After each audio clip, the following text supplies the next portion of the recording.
முக்கிய செய்திகள்.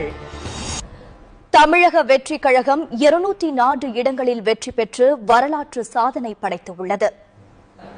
முக்கிய செய்திகள். மற்ற 2 பெரிய கட்சிகள் எதிர்க்கட்சியாக கூட வர முடியாத தோல்வியை தழுவியுள்ளது. முக்கிய செய்திகள்.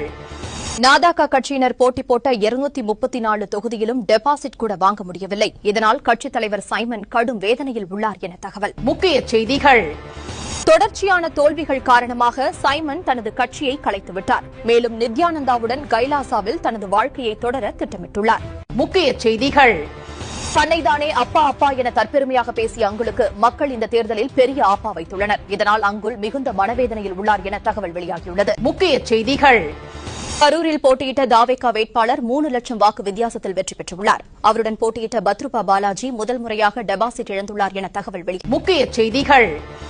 இதனைத் தொடர்ந்து தாவேக தொண்டர்கள் மகிழ்ச்சியில் தமிழ்நாடு முழுவதும் பட்டாசு வெடித்து மக்களுக்கு இனிப்பு பரிமாறி கொண்டாடி வருகின்றனர்.